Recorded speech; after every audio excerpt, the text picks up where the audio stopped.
시편 61편. 내 마음이 눌릴 때에 땅끝에서부터 주께 부르짖으오리니 나보다 높은 바위에 나를 인도하소서. 우리 성도들은 내일 하나님의 응답이 있다 해도 그것을 알지 못하고 오늘까지 애타게 부르짖습니다. 그러나 기도 응답을 주실 때 하나님은 우리 성도들의 눈물을 닦아주시며 그동안의 슬픔과 아픔을 이기게 하십니다. 그리고 더욱 성숙하고 겸손한 성도가 되게 합니다. 이러한 모습이 계속 반복되는 것이 기도하는 우리 성도들의 삶입니다. 구약에 나오는 요셉, 그가 노예가 되고 감옥에 갇혔을 때 그 인생이 얼마나 슬프고 아팠겠습니까? 그러나 눈물로 하나님을 의지하던 중 갑자기 하나님은 요셉을 감옥에서 나오게 하셨고 바로의 꿈을 해석하여 애굽의 총리, 프라임 미니스터가 되게 하였습니다.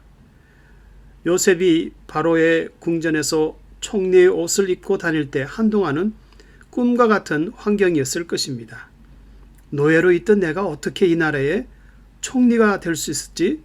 자기 생각 이상으로 응답하시는 하나님의 그 은혜에 요셉은 더욱 성숙하고 겸손한 성도가 되었습니다.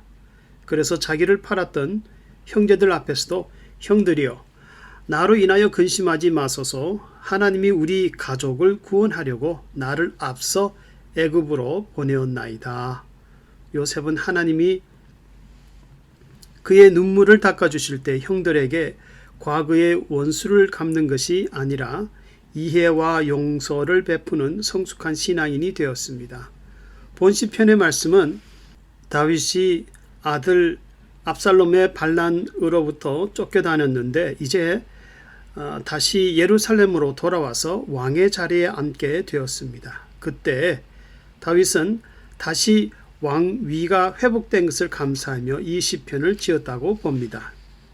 다윗은 쫓겨다닐 때 어쩌면 예루살렘으로 다시 돌아가지 못할 줄 알았는데 그래서 2절의 말씀대로 내 마음이 눌릴 때에 땅끝에서 부르짖는 것처럼 하나님과 멀리 떨어진 것 같았고, 여기서 땅끝이라는 말은 요단 동편 마하나임을 의미하는데 이것은 하나님의 보호와 구원을 상징하는 예루살렘으로부터 멀리 떨어져 있음을 나타내는 표현이었습니다. 그리고 내 마음이 눌렸다는 것은 self-enveloping, 안으로는 근심과 밖으로는 절박한 상황에 쌓여서 스스로 기진맥진하였다는 것입니다.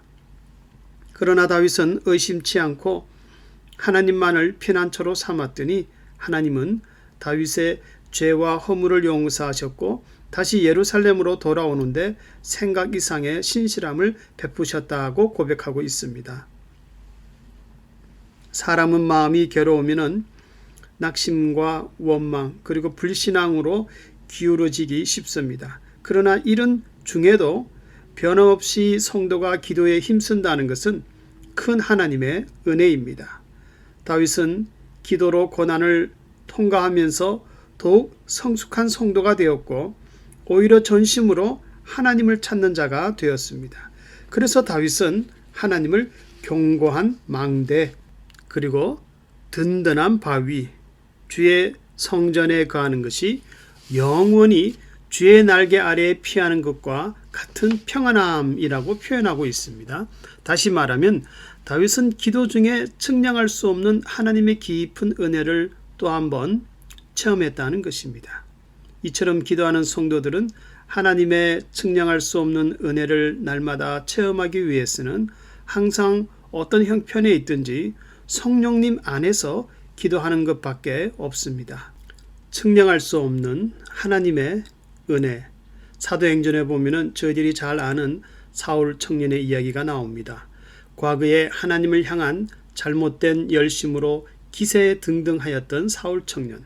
그러나 그는 주님을 만난 후 변화되어 바울만큼 은혜라는 단어를 즐겨 사용한 이가 없습니다. 그러므로 그 은혜는 그 사울에게, 그 바울에게 복음을 이해하고 증거하는 데 강력한 에너지가 되었습니다.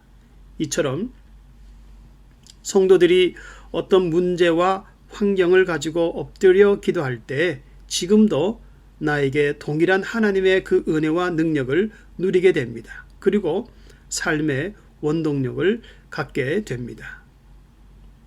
그리고 4절에서 다윗은 어디에 있든지 항상 주의 장막, 주의 그 텐트 안에 거하는 것을 마음의 큰 소원으로 삼았습니다. 그 이유는 하나님 앞에서 누리는 말할 수 없는 깊은 위로와 평안 때문이었습니다.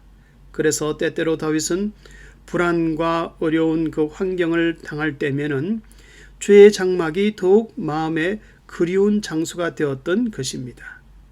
가끔 평화롭고 조용한 마을을 지날 때가 있지만은 그러나 이 세상에는 안전지대, 세이프존이 없습니다. 언제 악한 사람들로 인해서 범죄가 일어날지, 사고가 날지, 재난을 당할지 알 수가 없기 때문입니다. 그래서 성도들은 다윗과 같이 신앙의 안전지대, 페이스존을 항상 찾아야 합니다. 다시 말하면 마치 주의 장막에 거하듯 밖으로는 위험이 있으나 안으로는 흔들림이 없는 늘 주 안에 거하는 그러한 세이프존 또는 페이스존을 꼭 가져야 한다는 것입니다. 그래서 이러한 믿음으로 다윗은 고백하기를 7절과 8절에서 주의 사랑과 신실하심으로 지켜주실 때에 이 땅에서 천국까지 하나님을 찬송하며 하나님께 약속한 것을 지키겠다 하고 소원하고 있습니다. 신약에서는 주 안에 거하는 믿음이 세이프 존인 것을 더욱 분명히 말씀하고 있습니다. 평안을 너희에게 끼치노니 곧 나의 평안을 너희에게 주노라. 너희는 마음에 근심하지도 말고 두려워하지도 말라. 요한복음 14장 27절의 말씀. 아무것도 염려하지 말고 오직 모든 일에 기도와 간구로 너희 구할 것을 항상 감사함으로 하나님께 아뢰라. 그리하면 모든 지각에 뛰어난 하나님의 평강이 그리스도 예수 안에서 너희 마음과 생각을 지키시리라.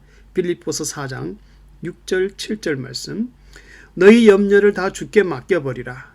이는 저가 권고하심이니라 돌보심이니라. 베드로전서 5장 7절 말씀입니다. 성도님들 중에 근심과 환난으로 마음이 눌린 자가 있습니까? 내 마음이 눌릴 때에 땅끝에서부터 주께 부르짖으오리니 나보다 높은 바위에 나를 인도하소서. 여기서 나보다 높은 바위로 나를 인도하여 달라는 말씀은 지금은 이해하기 어렵고 안타까운 현실 가운데 있지만은 후일에는 하나님이 내가 스스로 올라갈 수도 없는 그 기쁨과 안식의 자리로 인도하신다는 믿음의 확신의 말씀입니다. 기본적인 상식이지만은 때때로 생각하며 감사할 내용은 우리 성도들은 하나님을 기도의 대상으로 가진 자들입니다. 다시 말하면 전능하신 하나님을 기도 응답의 대상으로 가졌으니 큰 축복 안에 있음을 알아야 할 것입니다. 하나님을 피난처로 삼는 이 은혜로 더 나은 미래를 소유할 수 있기를 주의 이름으로 축원합니다.